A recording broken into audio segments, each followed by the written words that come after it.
আমাদের দেশে কোনো বেকার যুবক যুবতী যেন না থাকে। নিত্য প্রয়োজনীয় জিনিস যাতে সাধারণ মানুষের হাতের নাগালে থাকে। তিনি জানি বাংলাদেশকে দুর্নীতিমুক্ত করে, অর্থনৈতিক সমৃদ্ধি অর্জন করে, কর্মসংস্থানের ব্যবস্থা করে। তারেক রহমান ইতিমধ্যে বলেছে that he got a plan. So তার প্ল্যানিংয়ের মধ্যে আমাদের প্রথমতই পরে হচ্ছে বেকার কর্মসংস্থান, বেকারদের জন্য কর্মসংস্থান সৃষ্টি করে দেওয়া। সে আইটিকে একটু বেশি প্রাধান্য দিতেছে, আপনারা হয়তোবা লক্ষ্য করেছেন, কারণ দেশটা ভবিষ্যতে যাবে ডিজিটাল ওয়েতে। এছাড়াও দেশের সাধারণ জনগণের জন্য যা যা কাম্য সেগুলোই করছে। যেমনটা আপনারা 31 দফা, তার 31 দফা বইটা পড়লেই আপনারা বুঝতে পারবেন তার প্ল্যানগুলোর মুখ্য বিষয়গুলা কি কি পিক পয়েন্ট আমাদের জন্য হয়ে দাঁড়াবে। তারেক রহমানের কাছে আমার বার্তা থাকবে এতটুকু, সে বিদেশ থেকে এত বছর ধরে যে আসছে, সে অবশ্যই সব কিছু শিখেই আসছে। সে ইতিমধ্যে is running really good the way he is running the nation. আর আমার তার জন্য শুধু বার্তা এতটুকুই থাকবে, যেন আমাদের দেশে কোনো বেকার যুবক যুবতী যেন না থাকে, তাদের জন্য সে যেন স্টেপ নেয়।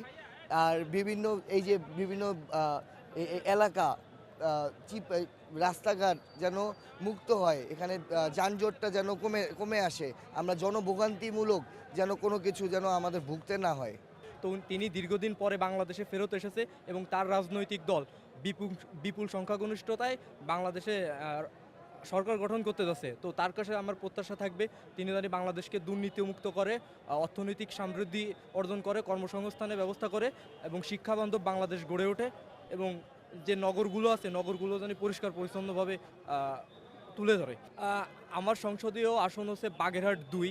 তো এই এলাকায় হচ্ছে আমার এখানে কৃষি প্রধান অঞ্চল। তো যারা কৃষিকাজ সাথে জড়িত তাদের সার্বিক খোঁজ খবর রাখে এবং এখানে মাদকের একটা আড্ডা আছে এবং মাদক মুক্ত যাতে আমার এলাকা থাকে, এটাই আমার প্রত্যাশা তার কাছে। এই প্রধানমন্ত্রীর কাছে সারা বাংলাদেশের মানুষের কিছু আশা আছে। সেই আশাগুলির মধ্যে প্রথম আশা হলো সাধারণ মানুষের নিত্য প্রয়োজনীয় জিনিস যাতে সাধারণ মানুষের হাতের নাগালে থাকে। সামনে রমজান মাস মানুষ যাতে সুন্দর সিয়াম সাধনা করতে পারে, এই জন্য মাননীয় প্রধানমন্ত্রী তারেক রহমান প্রতি আমাদের বুক ভরা আশা থাকবে।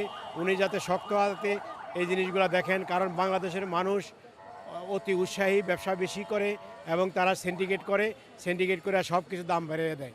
যাতে এটা না করতে পারে এদিকে লক্ষ্য রাখবেন। বাংলাদেশে যাতে আইন শৃঙ্খলার প্রতি অবনতি না হয় এবং সুন্দর থাকে। আমাদের ম্যাডাম যে বলেছিলেন যে বিভেদ নয়, হিংসা নয়, আমরা সম্মিলিত সব জনগণকে নিয়ে রাজনীতি করব।